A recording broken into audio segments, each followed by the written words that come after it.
তাহলে জঙ্গলের মধ্যে একটা জায়গা বন কেটে সওদাগর বা শ্রেষ্ঠী সেখানে ব্যবস্থা করে রাখে এবং সংকল্প করার জন্য মন্দির করে যার যার ধর্ম বিশ্বাস। সেইগুলো এখনো পর্যন্ত রয়ে গেছে কোথাও কোথাও জায়গায়। একটা দিন চলে যায়, একবার বিশ্রাম নিতে হয়। এইভাবে সমুদ্রের দিকে যেতে যেতে যদি ত্রিবেণী থেকে বা কালীঘাটের আদিগঙ্গার বুক থেকে সরস্বতী বেরিয়ে এসে এখান থেকে যান, 18 বার এরকম ঘাটি অতিক্রম করতে হয়, তাই এর নাম 18 ঘাটি। এর অন্য কোনো ব্যাখ্যা নেই। এখনো মাঝিরা, যারা পুরানো মাঝি, তাদের কাছে জিজ্ঞেস করলেন এখনো 2 ভাটির পথ, চালা চালা জোরে বেঁধে 2 ভাটি যেতে হবে। মাঝিরা বলে অর্থাৎ 2 ভাটি, যেখানে সময় নির্দেশক ভাটি, কারণ দিনে 4 বার, 24 ঘন্টাতে 4 বার জোয়ার ভাটি হবে। এবার জোয়ার কেন মহিমা পায়নি? কারণ জোয়ার উল্টো দিক থেকে আসে, আর জোয়ার তো পলি বহন করে আনে। জোয়ার ফলগুলো, পাকা ফলগুলো বহন করে আনে, সেগুলো জোয়ার কিন্তু ভাটির থেকে গতি বেশি। আমি ডক্টর সুকান্ত হাজরার কাছে এর মধ্যে একটা আমরা সাক্ষাৎকার নিয়ে পরীক্ষা করে দেখা গেছে, এবং আমরা নিজেরাও জানি যে লোকালয়ের বাসিন্দা হিসেবে, ভাটির গতি অনেক কম, স্রোত। জোয়ারের গতি বেশি, কারণ জোয়ারের পিছনে সমুদ্র রয়েছে। সমুদ্র তীব্র বেগে জলকে ঠেলে দিচ্ছে, সেই গতির জন্য দ্রুত সে পলি মাটিতে পড়তে দিচ্ছে না। ফলগুলোকে সে বয়ে নিয়ে আসছে দূর দূরান্ত থেকে, পাকা ফলগুলোকে বয়ে নিয়ে আসছে।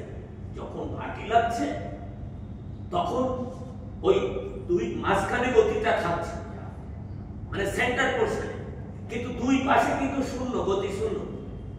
অর্থাৎ নদীর 2 পাশে গতি শূন্য, কারণ ভাটি আর জোয়ারের মাঝখানে যে ডিউরেশন, জলের গতি শূন্য হয়ে যাচ্ছে।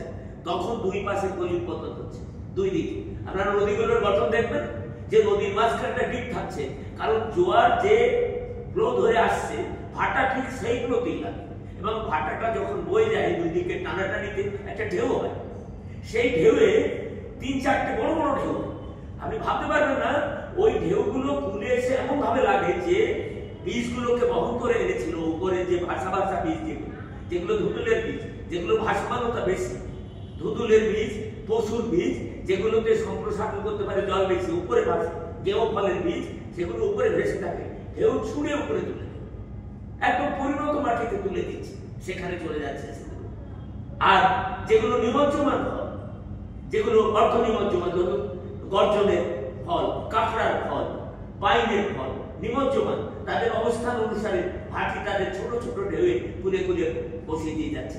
সব শেষে যে ফলটিকে বসাচ্ছে কেওড়া আর পাইন, তাদেরকে একদম শেষে যখন ভাটির গতি একদম কমে গেছে, তখন ছোট ছোট ঢেউয়ে সে পলির উপরে ফেলে দিয়ে চলে যাচ্ছে।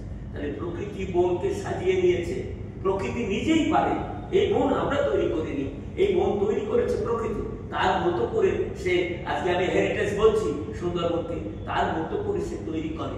এই ভাদ্র মাস সামনে আসছে, সব থেকে বড় জোয়ার হবে, যেটাকে আমরা বলি সারাসারি বাঁধ, আমরা বলি পান্তা ভাসানো জোয়ার, ওখানকার আদিবাসীরা বলেন। সেই মাঠে বাঁধে কাজ করা আদিবাসীদের পান্তার হাড়ি জলে ভেসে দিয়ে চলে যায়।